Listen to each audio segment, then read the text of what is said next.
ইসরায়েলের সন্ত্রাসী বাহিনীর হাজার হাজার নিরীহ ফিলিস্তিনি নিহত হওয়ার প্রতিবাদে চাঁদপুরের ফরিদগঞ্জে সন্তোষপুর দরবার শরীফের উদ্যোগে বিক্ষোভ মিছিল, মানববন্ধন ও প্রতিবাদ সমাবেশ অনুষ্ঠিত হয়েছে। বুধবার বিকেলে সন্তোষপুর দরবার শরীফের পীর আলহাজ মাওলানা শাহ আব্দুল করিম বিন মোহাম্মদ এর আহ্বানে তৌহিদ জনতার বিক্ষোভ মিছিল ফরিদগঞ্জ বাসস্ট্যান্ড থেকে শুরু করে উপজেলার গুরুত্বপূর্ণ মহাসড়কগুলো প্রদক্ষিণ করে।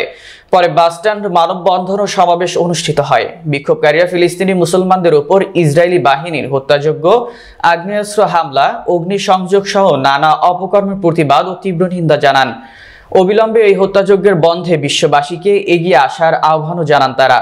সমাবেশ শেষে বিশ্বের মুসলিম উম্মার শান্তি কামনা করে বিশেষ দোয়া মোনাজাত পরিচালনা করেন ফরিদগঞ্জ মজিদিয়া কামিল মাদ্রাসার অধ্যক্ষ মুফতি HM আনোয়ার মোল্লা। সন্তোষপুর দরবার শরীফের এ কর্মসূচিতে তৌহিদি ধর্মপ্রাণ হাজার হাজার মুসল্লিরা অংশগ্রহণ করেন। আপনারা সবাই অবগত আছেন, সন্তোষপুর দরবার শরীফ হযরত পীর সাহেবের আহ্বানে সেই ফিলিস্তিন মুক্ত করার জন্য, স্বাধীন করার জন্য ফিলিস্তিনের সেই গাজায় নির্মমভাবে মুসলমান নারী পুরুষ শিশুদেরকে হত্যা করা হচ্ছে। সেই হত্যার প্রতিবাদ আজকে আমরা জানানোর জন্য, তাদের হত্যা বন্ধ করার জন্য আজকে আমরা মিডিয়ার মাধ্যমে বহির্বিশ্বকে জানিয়ে দিতে চাই। সম্মানিত হাজিরিন, আমাদের ইতিহাস ভুলে গেলে চলবে না।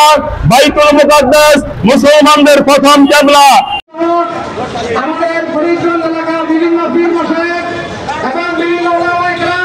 সন্তোষপুর হুজুরের আহ্বানে এবং আরো বিভিন্ন ওলামায়ে কেরাম, বিভিন্ন দরবার, এই আহ্বানে তৌহিদি জনতা মুসলমানদের উপরে হামলার প্রতিবাদে আজকে আমরা প্রতিবাদ মিছিল করেছি।